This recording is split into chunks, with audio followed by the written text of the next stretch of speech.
Guys white vision Marvel की कई मिस्ट्रियोज में से एक है जहाँ पे हम लोग ने उसे देखा था वांडा विजन में। ऊपर से वो आखिरी एपिसोड में आया था एक तरीके से। उसके बाद वो ऐसा गायब हुआ कि क्या बताएं।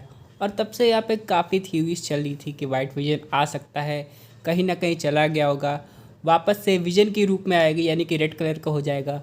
लेकिन सारी थ्योरीज बेकार हो गई। लेकिन फ़िलहाल ऑडियंस की क्यूरियोसिटी अभी भी शांत नहीं होगी, क्योंकि कहा जा रहा है इस पर टीवी शो आएगा, लेकिन उस टीवी शो को आने में ऑलमोस्ट 1.5 से 2 साल लग जाएंगे। यहाँ पे कहा जा रहा है कि विजन क्वेस्ट नाम का इसके लिए टीवी शो निकाला जाएगा, जिसमें पूरा तरह एक्सप्लेन किया जाएगा कि आखिरकार वो एग्जैक्ट मोमेंट के बाद वाइट विजन के साथ क्या हुआ। अब जैसे कि हम लोग जानते हैं कि हम लोग भले से वाइट विजन कहते हैं, लेकिन ये वही रियल विजन है जो कि हम लोग को स्टार्टिंग से दिखाई दिया है, जो कि एवेंजर्स एज ऑफ अल्ट्रॉन में अल्ट्रॉन के लिए बनाया जा रहा था। बाद में इन्फिनिटी वॉर में थैनोस ने इसकी खोपड़ी खोल के माइंड स्टोन निकाल लिया था। हालांकि अगर आप लोग ध्यान से देखेंगे, अब इसके सर पे एक ऐसा एलिमेंट है जो कि टोनी स्टार्क ने क्रिएट किया था आयरन मैन 2 में। हालांकि ये रेक्टेंगुलर जैसा दिखता है, लेकिन अभी भी क्लियरेंस नहीं है एग्जैक्टली ये वही एलिमेंट है या फिर उससे इंस्पायर होकर कुछ बनाया गया है। क्योंकि इन्फिनिटी स्टोन्स तो भाई ख़त्म हो गए हैं, लेकिन ये एलिमेंट उतना ही खतरनाक, क्योंकि हम लोग ने यहाँ पे ये देखा था कि बॉन्डर ने जब अपना विजन अपनी रियलिटी से क्रिएट किया था तो उसके सर पे इन्फिनिटी स्टोन लगा हुआ था, और वो जो बनाई थी अपनी दुनिया उसके अंदर वो इन्फिनिटी स्टोन वैसे ही काम भी कर रहा था एक तरीके से, और वाइट विजन उससे कड़ी टक्कर ले रहा था। हालांकि बहुत लोग का ये मानना है कि वाइट विजन के ऊपर अल्ट्रॉन प्रोग्राम हावी हो सकता है, क्योंकि अगर आप लोग एवेंजर्स एज ऑफ अल्ट्रॉन का वो सीन नोटिस करेंगे तो अल्ट्रॉन ने अपना जो कॉन्शियसनेस है वो ऑलमोस्ट 50% तक अपलोड कर दिया था। लेकिन ऐसा नहीं है दोस्तों, white vision, vision, Ultron, mind stone सबका एकदम मेल था, लेकिन अब माइंड स्टोन का एलिमेंट हटा दिया गया। हालांकि विजन जो कि वांडा के थ्रू बनाया गया था, उसने उसकी मेमोरी किसी तरह रीस्टोर कर दी थी, लेकिन उसके बाद जैसे उसे नॉलेज हुआ कि हाँ वो कौन है, वो तुरंत चला गया था। अब यहीं से दोस्तों विजन क्वेस्ट की बात करें तो वो एक ऐसी टीवी सीरीज़ है जो कि यंग एवेंजर्स से भी कनेक्टेड है, और यहाँ पे वाइट विजन को दिखाया गया कि कैसे वो नए इन्वायरमेंट को अडॉप्ट कर रहा है और यहाँ पे कैसे नई एवेंजर्स टीम को ज्वाइन करता है, ये सब दिखाया जाएगा। लेकिन उससे पहले भी ऑडियंस की क्यूरियोसिटी थोड़ी बहुत शांत हो सकती है अगर यहाँ पे वाइट विजन का इन्वॉल्वमेंट या तो आयरन हार्ट की टीवी सीरीज़ में देखने को मिले या फिर आर्मर वॉर्स की टीवी सीरीज़, क्योंकि कहीं ना कहीं तो वो गया होगा ना। फिलहाल टोनी स्टार्क तो नहीं है, तो यहाँ पे वो रोडी के पास गया होगा, और हम लोग जानते हैं कि रोडी कितने टाइम से स्क्रल की कैद में था, तो चीज़ें काफ़ी ज़्यादा कॉम्प्लिकेटेड हो सकती है। क्योंकि अब वांडा भी नहीं है, तो आखिरकार वाइट विजन के पास इससे बहुत से क्वेश्चन होंगे जो उसके दिमाग में चल रहे होंगे कि आखिरकार 5 साल के गैप के बाद यहाँ पे क्या हुआ है और वो सब कुछ कैसे ठीक कर सकता है।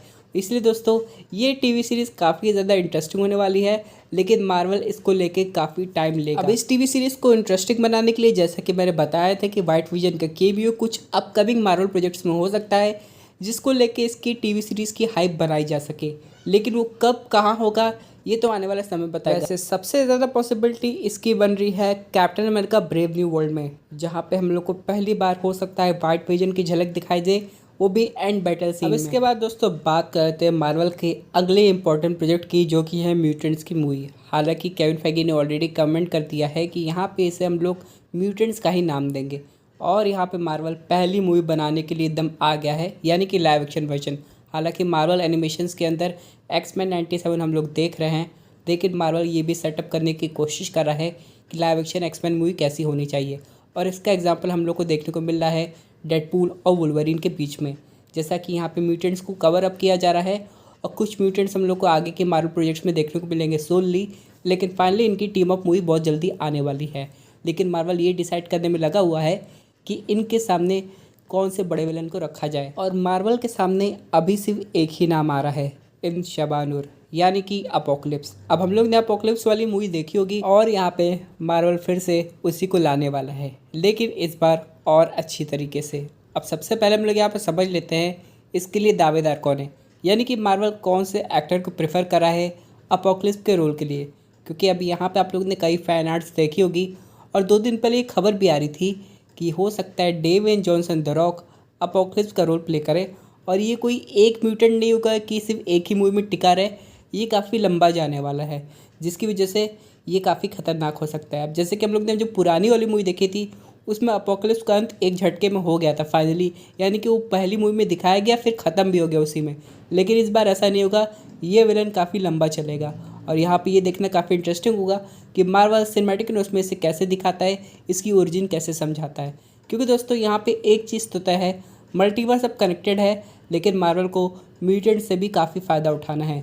अभी तक 2008 से लेके 2019 तक मार्वल का सारा ध्यान एवेंजर्स पे था, लेकिन अब मार्वल अपने आप को म्यूटेंट्स की तरफ डाइवर्सिफाई कर रहा है, जिसकी वजह से एवेंजर्स तो रहेंगे ही, लेकिन अब म्यूटेंट भी आउटशाइन होने के लिए आ गए। और फिलहाल मार्वल को ऐसा लगता है कि एवेंजर्स के अलावा म्यूटेंट से भी उन्हें काफ़ी फ़ायदा मिल सकता है। और इसका एग्जांपल हम लोग को डेडपूल 3 में देखने को मिल ही जाएगा, या मैं कहूँ डेडपूल और वुल्वरीन से। लेकिन यहाँ पे कास्टिंग की बात करें तो मार्वल को एकदम बेसिक से शुरुआत करनी पड़ेगी सारी कास्टिंग की, क्योंकि मार्वल भले कुछ पुराने एक्टर्स को दिखा रहा है, जैसे कि ह्यू जैकमैन के वुल्वरीन और भी बहुत सारे लोग जो कि हम लोग को इस मूवी में देखने को मिलेंगे, लेकिन मार्वल एक तरीके से म्यूटेंट्स को कम्प्लीटली रिबूट करके दिखाएगा जब उनकी मूवी की बारी आएगी। और मार्वल ये एक्सप्लेन करेगा कि ये मूवी किस यूनिवर्स में घट रही है। क्योंकि हम लोग बात करें अपने करंट मार्वल सिनेमैटिक यूनिवर्स की, तो इसमें पहले से म्यूटेंट्स रहते हैं कि नहीं रहते हैं, या फिर अपने यूनिवर्स में म्यूटेंट्स का नामो निशान उतना है ही नहीं, ये सब हम लोग को डेडपूल और वुल्वरीन के बाद ही पता चलेगा। लेकिन ऑल टुगेदर जब भी ये मूवी आएगी, मार्वल इसको हो सकता है एवेंजर्स सीक्रेट वॉर से पहले निकाले और एवेंजर्स 5 के बाद। लेकिन क्या solo mutants movie Avengers movie का रिकॉर्ड ब्रेक कर पाएगी? इसमें कोई डाउट नहीं, डेफिनेटली करेगी। क्योंकि दोस्तों अब मार्वल में म्यूटेंट्स काफ़ी ज़्यादा इंटरेस्टिंग होने वाले हैं। लेकिन चलिए हम लोग बात कर लेते हैं अपने एक आखिरी अपडेट की, जो कि है वेनम 3 से। जैसे कि आप लोग को पता होगा कि इसका जो टाइटल है वो है वेनम द लास्ट डांस, और यहाँ पर टॉम हार्डी ने इंडायरेक्ट वे में कंफर्म कर दिया है ये इनकी एक आखिरी वेनम मूवी होने वाली है। अब यहाँ पे इसका मतलब क्या है?